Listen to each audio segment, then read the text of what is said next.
سلامونه او نیکې هیلې دوستانو، زه جاوید صافی یو ځل بیا ستاسې په چوپړ کې. نو د نن ورځې موضوع د افغاني پاسپورت د تمدید کولو یا د نوي کولو په هکله ده. زه به تاسو سره لنډ معلومات شریک کړم. معلومات دا دي چې آیا موږ کولی شو چې هلته وخت واخلو یا خپل پاسپورت تمدید کړو. نو د وخت اخیستلو دپاره خو داسې اوس کوم شرایط نشته ده چې تاسې وخت واخلئ. نو کولی شئ چې ډایرکټ سفارت ته لاړ شئ یا کومو قونسلګریو ته چې تاسې نږدې یاستئ هغه قونسلګریو کې ته لاړ شئ او هلته د ټولو نه وخته لاړ شئ، ځکه چې خلک ډېر راځي د تمدیدولو دپاره، د تذکرو یا د تولد کارتونو دپاره، هغه بورس وکونډه چې ورته وایي، نو خلک ډېر وي.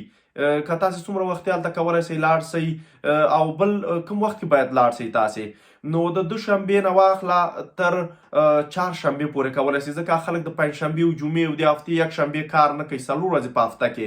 نو تاسې کولی شئ چې چهارشنبې پورې هلته لاړ شئ او خپل هغه تمدید کوي، پاسپورت، افغاني پاسپورت او یا تولد کارت واخلئ. نو دا څنګه کولی شو؟ هیڅ وخت اخیستلو ته اړتیا نشته ده. موږ او تاسې کولی شو چې هماغه قونسلګرۍ او یا سفارت ته ورسو، هلته مراجعه وکړو او خپل پاسپورت ورته وښیو. نو هغوی بیا تاسې ته وایي چې دا تمدیدیږي، نو تاسو ته یو ورقه درکوي. هغه ورقه تاسې بانک ته پیسې تحویلوئ، هغه ورقه بیرته راوړئ د بانک نه او سفارت ته یې ورکوئ. هغوی ګوري چې ستاسې پیسې دې اکاونټ ته تللي دي، نو بعد هغې نه یو سټیکر ستاسې په هغه باندې لګوي، پاسپورت باندې. پاسپورت نوی نه درکوي، ځکه چې په افغانستان کې فعلي حکومت د خلکو په رسمیاتو باندې نه ده پیژندلی، نو دغه ستونزه شته ده.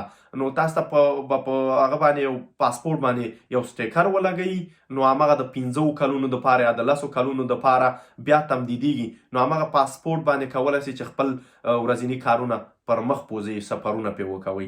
نو دغه لنډ معلومات و ما له تاسې ګرانو دوستانو سره شریک کړه. نو هیله ده چې څه ګټه مو ترې اخیستې وي او خپل مشکلات پرې حل کوئ. نو زما چینل هم در سره سبسکرایب کړئ او له نورو ملګرو سره هم شریک کړئ. که کومه پوښتنه لرئ نو کولی شئ چې ما څخه په کمنټ کې وکوئ. تر بلې نوې ویډیو پورې مو په پاک الله سپارمه. الله مو مل شه.